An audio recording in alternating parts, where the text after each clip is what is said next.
ئەمڕۆ کوردستان ماتەمی بۆ یادی هەڵەبجە جێڕا. ئەمریکا خۆشحاڵە بەو هەنگاوانەی کە بۆ یەخستنەوەی هێزی پێشمەرگە ئەنجامدراون. لە هەولێر حاڵەتێکی سەیر هەیە. ئاژەڵێک بلە ڕێگەی متربەکردن لەدایک بووە. درێژەی ئەم هەواڵەتان ئێستا پێدەڵێن. سڵاوتان لێبێت. ئەمڕۆ لە هەڵەبجە یادی 37 ساڵی چیمیابارانی شارەکە کرایەوە. یادکردنەوەکەی ئەم ساڵ لە چاو ساڵانی ڕابردوو گەرم و گوڕ و جیاوازتر بوو. سەرەتا ڕێوەڕسمی یادەکە ڕێپێوانی خەڵکی هەڵەبجە و میوانان بوو لە بەردەم باخی گشتی بەرەو مەزاری شەهیدان. دواتر چەند ساڵاکێکی دیکەش ئەنجامدران. بڕیاریش ئەم ساڵ یادکردنەوەی هەڵەبجە 3 ڕۆژ بەردەوام بێت.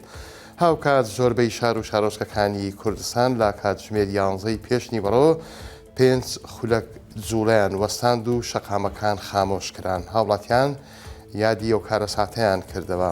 لە سلێمانی تیپی هونەرە میلیەکان لە بەردەرچی سەرایە و پارێزگایە چاڵاکی هونەریان ئەنجامدا و سرودی عیراقیبیشیان پێشکەش کرد. سەرۆکایەتی کۆماری عراقیش لای خۆیەوە لە ساڵیادی چیمیابارانی هەڵەبجە زەختی لا پەلەکردن لە بە پارێزگاکردنی هەڵەبجە و قەرەبووی کەسوکاری قوربانیان دەکاتەوە. بۆ ئەمەش ڕاگەیاندراوێکی بڵاو کردەوە.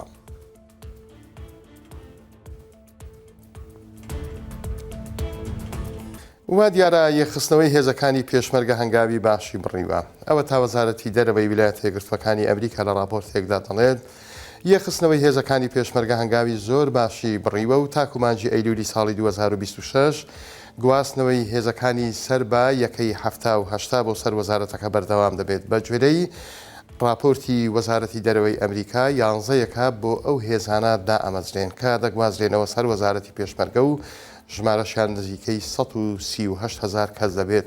بەسەر دوو فەرماندەیی ناوچەیشدا دابەش دەکرێن. بەڵام راپۆرتەکە ئەوەش دەڵێت هێزەکانی دژە تیرۆری حزبی، پۆلیسی پاراستنی نەوت و پۆلیسی سەربازی لە دەرەوەی یەخستنەوەی وەزارەتی پێشمەرگە دەمێننەوە. لە راپۆرتەکەدا ئاشکرا کراوە 17,000 پێشمەرگە لە نێو وەزارەتەکەیان ماون کە موچەکانیان بکرێت بە ئەلکترۆنی و 17,000 پێشمەرگەی دیکەش ناویان بە وەرگرتنی موچە بە شێوازی ئەلکترۆنی تۆمار کراوە. ئەمەش سوودی دەبێت بۆ کەمکردنەوەی گەندەڵی. لە باخچەی ئاژەڵانی هەولێر لە ئەنجامی جوودبوونی دوو ئاژەڵی نێر و مێ لە دوو توخمی جیاواز ئاژەڵێکی جیاواز لەدایکە بێت. شتیوا لە عێراقیش نەبووە بۆ یەکەم زاریشە ئاژەڵێکی دەکمەن لە کوردستان بەم شێوەیە لەدایک دەبێت. بە کورتی پێتان ئەڵێم ئەمڕۆ لە باخچەی ئاژەڵانی هەولێر جۆرە ئاژەڵێک لەدایک بووە بە ناوی هێبرا کە لە توخمی کەرەچێوی و ئەسپ لەدایک بووە. بۆ یەکەم زاریشە و ئاژەڵە لە کوردستان و عێراق بینرێت. سەرەتا وا بڵاو کرایەوە کە توخمەکە لە زۆری زۆنکیە، بەڵام دوای بە دوواداچوونی 1964 دەرکەوت مادام زوود بوونەکە لە نێوان مینەی زێبرا و ئەسپەکەیە توخمەکە پێی دەوترێت هێبرا. بەوتەی نووسەی بە حەمەد پزیشی ڤێتەرنەری لە باخچەی ئاژەڵانی هەولێر بەرەبەیانی ئەمڕۆ ئاژەڵەکە لە باخچەکەیان لەدایک بووە کە لە ئەنجامی زوودبوونی ئەسپ و کەرەچێوی لەدایک بووە و باری تەندروستیشی جێگیرە. باسی لەوە کرد پێشتر شوێنی تایبەتیان بۆ ئاژەڵە نوێیەکە دابین کردووە و ئامادەکاری تەواویشیان بۆ لەدایک بوونی کردبوو. چاوەڕوانەکان لە 3 مانگی داهاتوودا ئەو ئاژەڵە لەدایک بووە ڕەنجی دایکی بگرێت کە کەرەچێویەکەیە.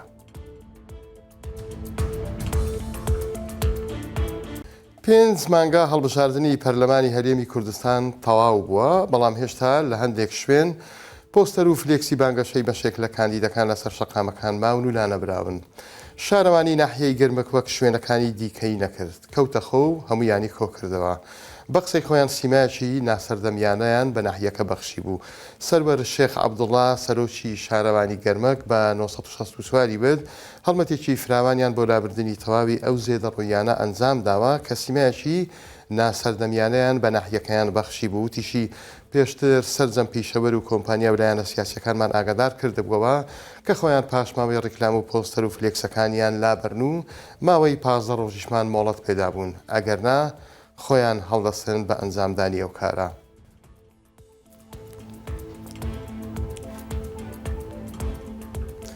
بەڕێزان سەرنجتان بۆ هەواڵێک ڕائەکێشم کە لە قەزای خەباتە. حاڵەتێکی تۆزێت تایبەتە.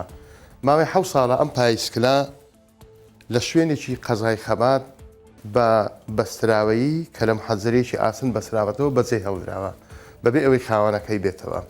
1964 وێنەکەیان وێنەکەی دەستکەوت کەمێک زانیاریشی دەستکەوت بە دوواداچوونی بۆ کرد لە ئەنجامدا ئەو شوێنەی کە پاسکلەکەی لە بەردەم ڕاگیرا بوو مارکێتێک بوو خاوەنەکەی دۆزیەوە قسەی لەگەڵ کرد باسی لەوە کرد کە دوو بەنگلادیشی دوو کەسی بەڕەگەز بەنگلادیشی ڕۆژانە لە هەولێرەوە سەردانی قەزای خەباتیان کردووە لەوێ لە چێڵگەیەکی کشت و کاڵی کاریان کردووە پاسکلەکەیان لە بەردەمی مارکێتەکەی ئەو ڕۆژانە بە زنجیر ئەبەستەوە بۆ ئەوەی سەلامت بێ ئەچوون کاری خۆیان ئەکردو دواتریش پاسکلەکەیان ئەهێنایە شوێنی خۆیدایان ئەنایەوەیان بەستەوە بەڵام ئەڵێن ماوەی 7 ساڵە ئەم پاسکلە هەر لە شوێنی خۆیەتی و ئەو کەسانەش دیار نینە ئەوە نازانن ئەو بەنگلادیشیە ئەو دوو کەسەی بەنگلادیشی چیان بەسەر هاتووە بە پێی زانیاریەکانی 1964 دوێنێ ئاسایشی خەبات بۆ زیاتر